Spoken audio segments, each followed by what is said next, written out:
месте одного спиленного дерева мы обязательно посадим 2, а то и 3.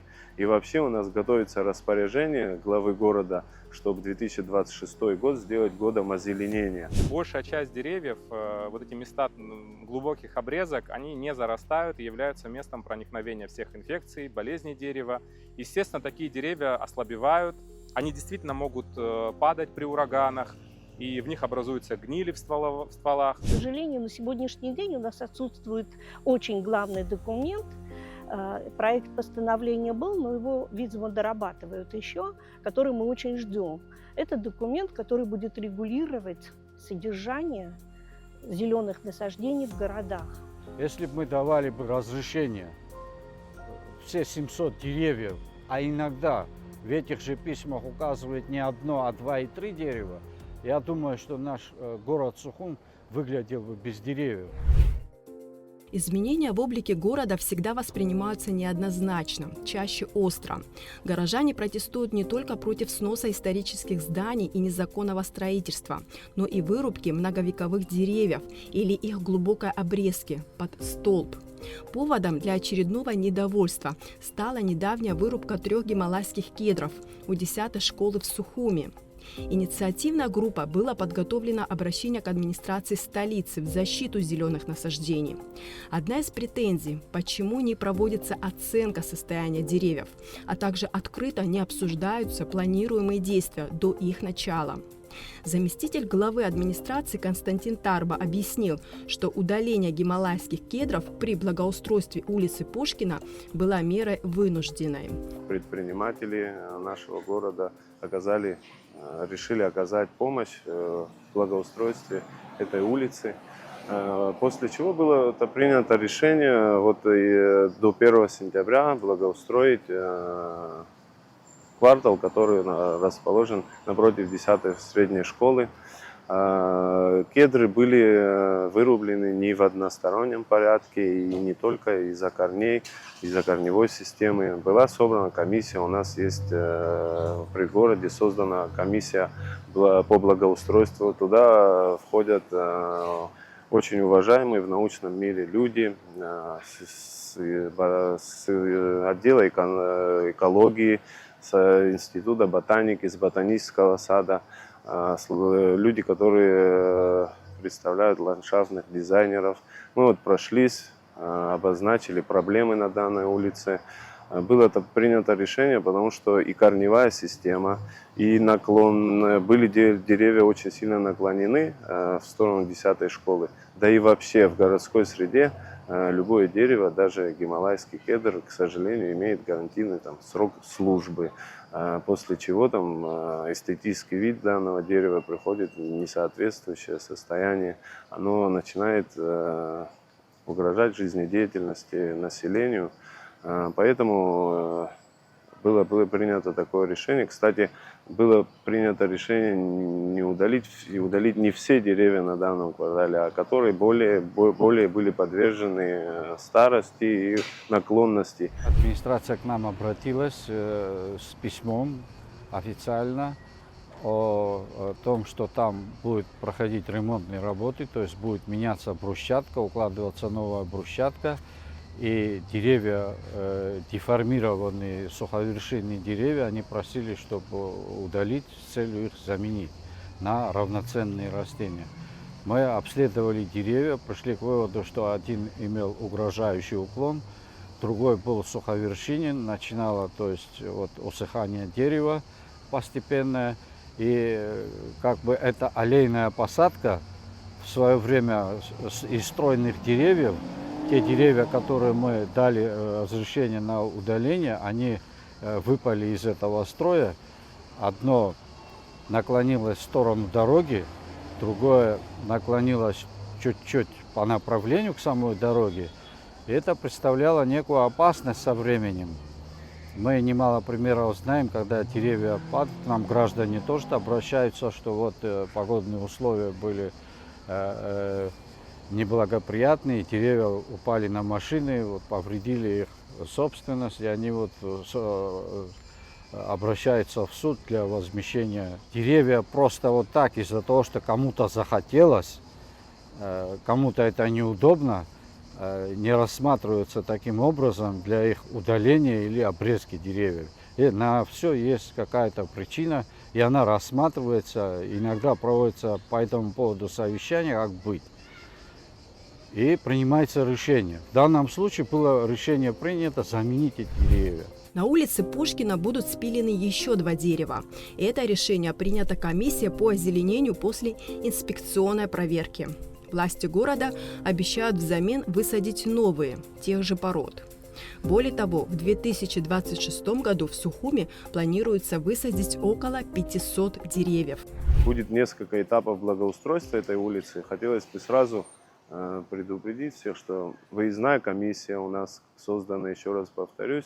Мы вышли на данную улицу, прошлись по всем деревьям, установили ориентировочный их возраст, проблемы, болезни. Есть деревья, у которых спилены макушки, есть деревья, которые наклонены в сторону памятников архитектуры, представляют угрозу и при любом ветре и сегодня, и завтра, и послезавтра могут нанести колоссальный ущерб. Потеря памятников архитектуры, это бесценно, мы потом не сможем в первозданном виде восстановить. То, что касается деревьев, там на месте одного спиленного дерева мы обязательно посадим 2, а то и 3. И вообще у нас готовится распоряжение главы города, чтобы 2026 год сделать годом озеленения. Сейчас мы соизмеряем свои возможности в администрации, и как минимум 500 деревьев мы в 2026 году хотим высадить в городе Сухом. Одно, вот, оно стоит без макушки, полностью больное, кривое, у него сухостой, оно высыхает. Оно высохнет буквально там, вот это как говорили специалисты, я в этом во всем не разбираюсь. Мы и Савелия Михайловича сюда вызывали, и с Института ботаники людей, и заключение есть у нас письменное, что вот такого рода деревья желательно, конечно, избавить город от этого. Когда высаживались деревья в Сухуми, учитывались климатические условия, наличие подземных коммуникаций, а также безопасность и удобство для жителей. Специалист администрации столицы Елена Отепина указывает на то, что содержание зеленых насаждений в городах должно регулироваться законом, отсутствие которого создает трудности для городских служб. Наш город, он уникальный тем, что при строительстве и застройке все-таки учитывалась правильная, понимаете, правильная посадка. Но давайте не будем забывать, что у нас институт был, где были свои площади, где выращивались растения, которые адаптированы были к городу. Учитывалась и почва, и у нас все-таки заболоченность большая. И поэтому адаптировали и завозили сюда из всего мира растения, их подбирали, и они спланированы по нашим улицам правильно. Но они же растут, за ними существует обязательный уход и сохранность. К сожалению, на сегодняшний день у нас отсутствует очень главный документ. Проект постановления был, но его, видимо, дорабатывают еще, который мы очень ждем. Это документ, который будет регулировать содержание зеленых насаждений в городах, то есть в республике. Он у нас отсутствует. Это тоже как бы будет правильным документом для того, чтобы могли мы регулировать и взаимоотношения с нашими ведомственными организациями, которые должны также принимать участие. Там, где необходимо, будут высаживаться новые породы деревьев, а при отборе будут учитываться не только их декоративные и полезные санитарно-гигиенические качества, но и хорошая переносимость городской загазованности, устойчивость к болезням и паразитам. На этом участке Пушкина 22 это памятник архитектурного наследия.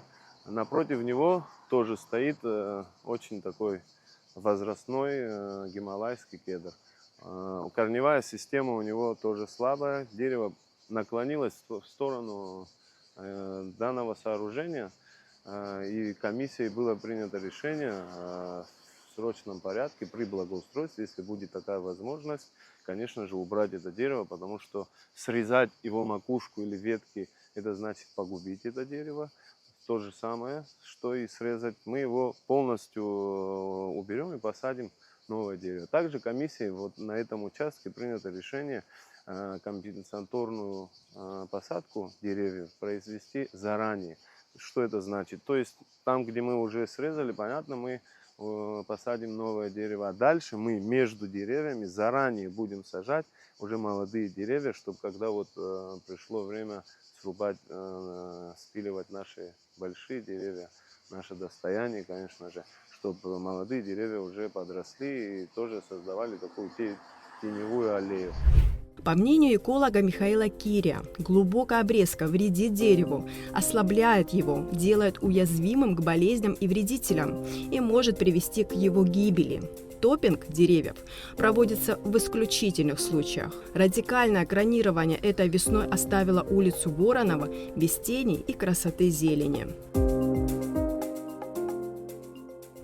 На улице Воронова, как и на многих других улицах, мы можем видеть, как применяется самый агрессивный, самый травмирующий метод обрезки, который именуется топпинг. Топпинг – это прямое спиливание верхушки дерева, все его кроны.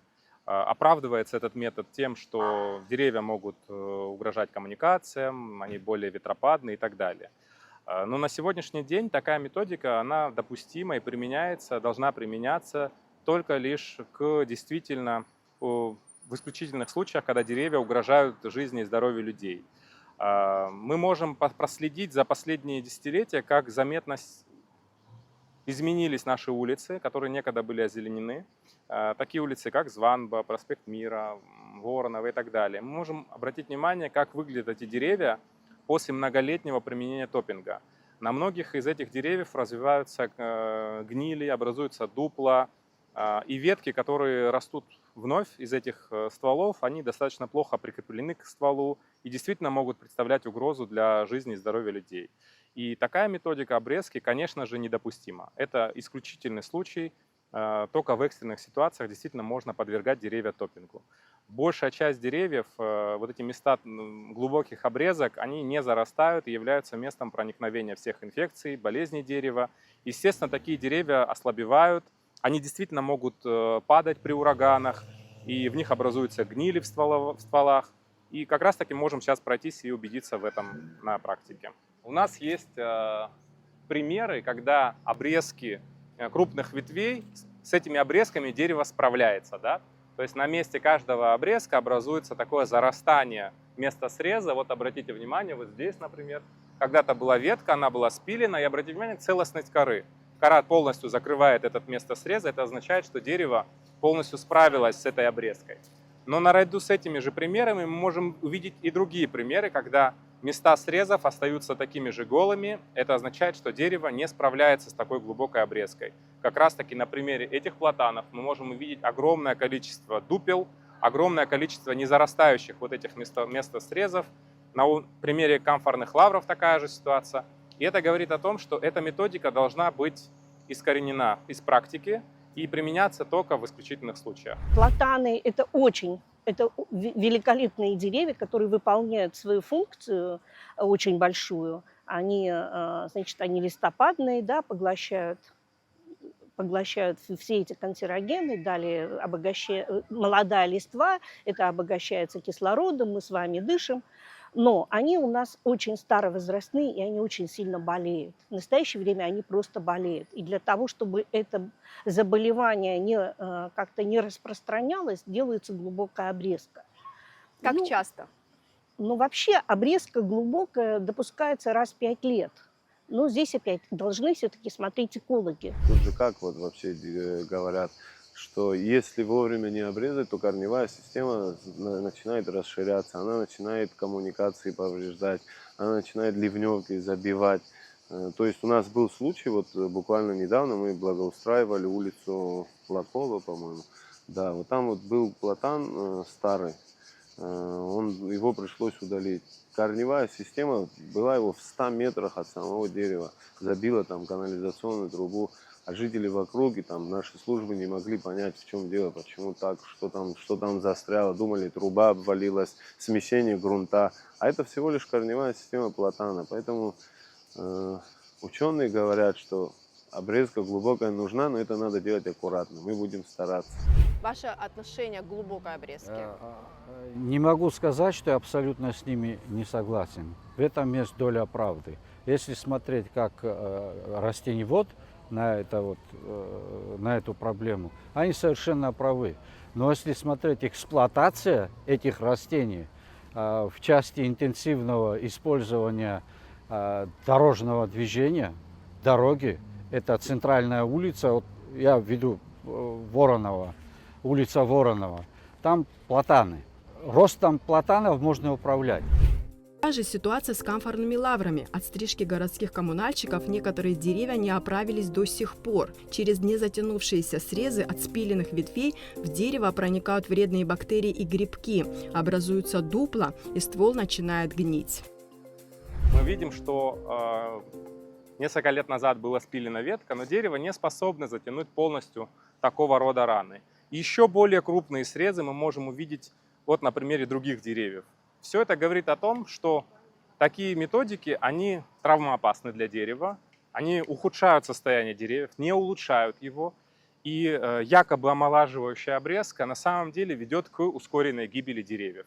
Обратите внимание, максимально какая большая площадь срезов, и дерево не способно было затянуть подобного рода раны. Такие места, они становятся местом проникновения как раз-таки всех болезней, инфекций для деревьев. В районе Синопа я обратила внимание, что зеленая краска замазана. На самом эти деле, части. Это что дает? каких-то научных данных, которые подтверждают, что использование краски либо каких-то специальных средств действительно предотвращает проникновение бактерий, не существует. На мой взгляд, такая практика не спасает эти деревья, наоборот, может ухудшить ситуацию и, скажем так, не может являться оправданием, да, вот этой глубокой обрезки, что эти места срезов будут закрашены. Обрезки делать, они тоже должны быть спланированы, а не просто так. Что-то у нас подлежит глубокой обрезке, что-то нет. Не хватает специалистов, конечно. Здесь и, понимаете, за 30 лет произошел такой момент, где мы потеряли специалистов. А уход и содержание зеленых насаждений, оно требует и больших затрат, и финансирования, к сожалению, которое нам недостаточно. Поэтому сейчас как бы более серьезное такое отношение, потому что у нас идет очень большой выпад, и на улицах тоже. То есть мы вынуждены что-то вырубать, больное, либо усохшее дерево, да, либо мешающее дерево, либо у нас очень много болезней, заболеваний. Ну, по каким-либо причинам мы убираем деревья на дорогах, но взамен не сажаем. И у нас сложилась такая ситуация, что на некоторых улицах у нас просто большой выпад.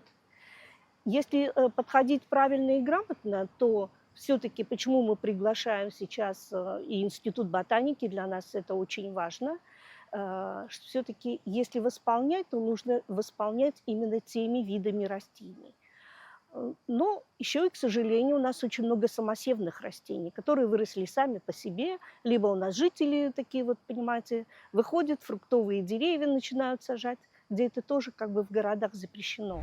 В черте города древесные породы живут гораздо меньше, чем в естественной среде, говорят специалисты. Связано это в первую очередь с повышенной запыленностью и загазованностью городской среды, дефицита места и механических повреждений. Действительно, в городской черте деревья не могут расти, как в естественных условиях. Надо четко понимать, что город – это искусственная экосистема, она достаточно агрессивная, и в первую очередь она должна быть подчинена комфорту человека, потому что города строятся для людей, не для деревьев. Да? И деревья как раз-таки являются вот этим смягчающим фактором для того, чтобы создать более комфортные условия проживания в городской среде. Они помогают нам, очищают наш воздух от пыли, снижают шумовое загрязнение, являются таким элементом, который влияет на наше психологическое состояние. Но при этом, при всем, конечно же, деревья не должны создавать угрозы коммуникациям, жизни и здоровью людей. И поэтому существуют разные методы арбористики. Арбористика – это целое направление в науке, которое связано с поддержанием здорового вида дерева, да, при этом, чтобы оно было красивым и выполняло свои главные функции, ради которых деревья высаживаются в городах. Создание тени, на мой взгляд, в таких южных, жарких городах, как наш город, является одним из самых важных факторов, почему у нас должно быть много деревьев именно, не кустарниковых форм. Потому что кустарники сами по себе декоративны, но не дают главную функцию создания благоприятной, комфортной среды. Мы сейчас С вами стоим, скажем так, на пороге каких-то глобальных климатических изменений. Каждый год мы фиксируем увеличение или изменение температурного режима. По разным прогнозам в ближайшие десятилетия ожидается увеличение среднегодовой температуры. И все это должно нас наталкивать на то, что нужно сохранять как можно больше здоровых деревьев. Мы находимся в парке в районе Совмина. Я вот смотрю, насколько деревья здесь с пышной кроной. Такое ощущение, что здесь глубокая обрезка не проводилась. То есть деревья тут особо Здесь, не были подвержены такому. Совершенно верно. Здесь и не нужно проводить. Здесь кроме санитарной обрезки ничего не нужно проводить. У них достаточно места для того, чтобы они развивались. То есть они не закрыты ни асфальтом, ни плиткой. То есть они имеют возможность свободно жить, развиваться, давать прирост и чувствовать себя хорошо. Поэтому здесь нет необходимости заниматься глубокой обрезкой. Здесь даже не нужно проводить кронирование. Их высадить для того, чтобы они выросли такими большими. Это регулярный парк, где проведены дороги, где граждане могут пройтись, отдохнуть с детьми, там, посидеть в тени. Это регулярный парк. Но дорожное озеленение – это другая история, другой подход. И там специалисты. В дорожном озеленении используются аллейные посадки. В странах, в которых экономика мощная, они не сажают уже деревья первой величины в аллейных посадках. Если таковые деревья есть, то для них большие определено место. Жизнеспособность дерева, для того, чтобы оно жило, им выделяют огромные деревья. То есть на тротуарах деревья уже не растут. Они растут в отдельно отведенных местах между тротуаром и дорогой. Между тем, в Госкомитет по экологии в год поступает до 700 заявлений от граждан на вырубку деревьев. По словам Мурмана Соломка, причины для вырубки деревьев приводятся разные, порой банальные. Кому-то надоела падающая листва, кому-то слишком большая крона. Разрешение дают в том случае, если дерево представляет опасность для окружающих. В основном это попадают тополя, платаны и кедры. Они разрослись. Они угрожают нашим жилищам, они угрожают нашему имуществу. Если бы мы давали бы разрешение все 700 деревьев, а иногда в этих же письмах указывает не одно, а 2 и 3 дерева, я думаю, что наш город Сухум выглядел бы без деревьев. Абсолютно не так. Мы подходим индивидуально, эксперт-эколог выезжает, и самое большое, что он может им выдать, это обрезка, в том числе глубокая обрезка. Это касается листопадных деревьев. Платан сам по себе неприхотливое дерево, выдерживает глубокую обрезку. Да, стресс он получает, но он не погибает. Но хочу отметить то, что как сделали обрезку на улице Вороновой, оставили только стволы, и это сделали не из-за того, что вот они хотели погубить это дерево, чтобы оно не росло. Это экономическая составляющая. Вот его в этом году обработали вот таким образом, да, в ближайшие 5 лет к нему никто не подойдет.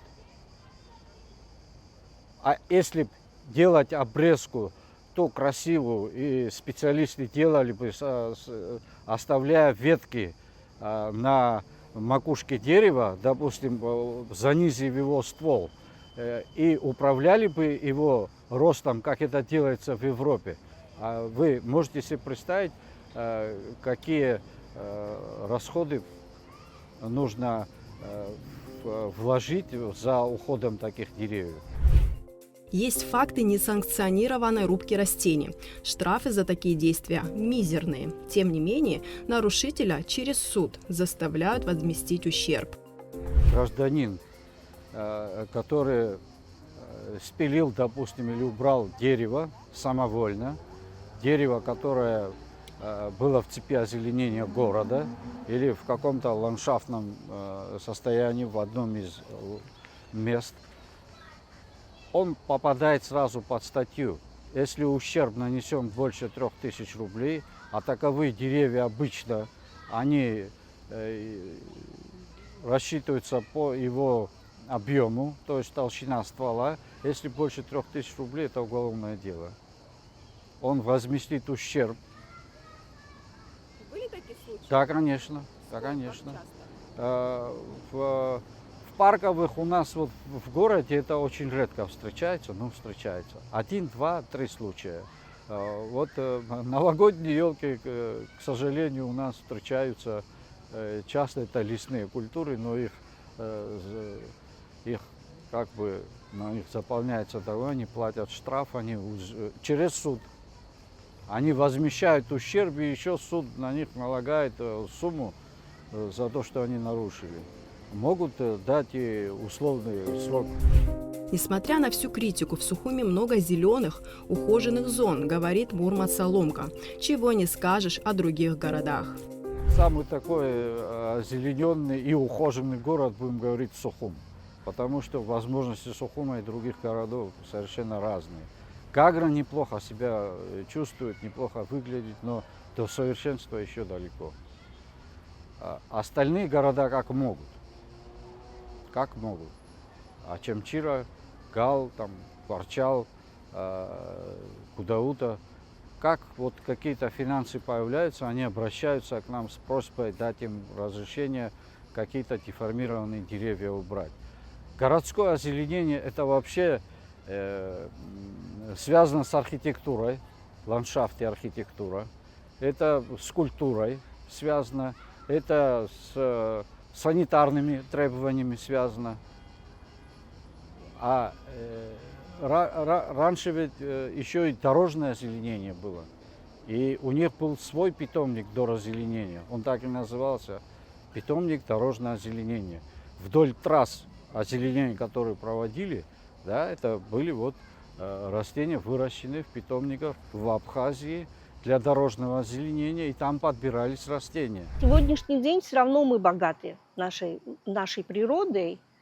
Я не знаю, по-моему, радует глаз то, что у нас все-таки и цветет все, да, есть цветущие деревья, есть уникальные деревья, и как-то все-таки мы относимся более к этому, ну, с таким подходом положительным, учитывая, что мы обязательно наши пальмы сохранили. Я вот считаю, что это одна из гордостей нашей, потому что это к нам опять-таки обратилась Горная Абхазия, общественная организация, которые нам помогли на первом этапе, привезли нам лекарства, где мы, администрация города, стали лечить. Теперь мы это поставили отдельной статьей бюджета и делаем просто профилактическую и контрольную. Мы проводим мониторинг постоянный, чтобы наши пальмы сохранить.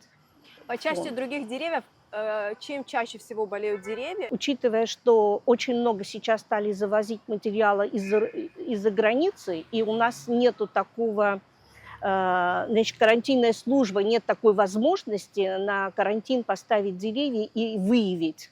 То есть визуально выявить мы не можем, а это может где-то быть внутри, и это может вообще выявиться на следующий там год, либо через год. То, что произошло и с эвкалиптами. 2 вида заболевания появились у нас на территории. И хвойные у нас тоже на грани вымирания, потому что под корой сидит такая зараза, которую мы не знаем, чем лечить. Все проблемы упираются в то, что нет долгосрочного генерального плана озеленения городских территорий, подготовленного специалистами, говорит Михаил Киря. В документе должно быть расписано все, от влияния антропогенных факторов и адаптированных сортов и пород растений, до того, какую обрезку нужно проводить, санитарную или омолаживающую. При этом общество должно понимать, почему это делается. Хотелось бы, конечно, отметить позитивные моменты, да, когда администрация города использует разные площадки, создает эти площадки, созывает экспертов для получения какой-то информации в вопросах экологии или озеленения. Но, на мой взгляд, до сих пор у нас не выстроена какая-то долгосрочная система планирования. Зеленые насаждения, как и архитектурные здания наши, да, они должны быть запланированы. Они не могут появляться у нас хаотично, из ниоткуда. Посадки, они должны быть спланированы, четко обозначены места, где они будут произрастать, с прогнозом, скажем так, роста этих деревьев на будущее, на их устойчивость, жизнестойкость.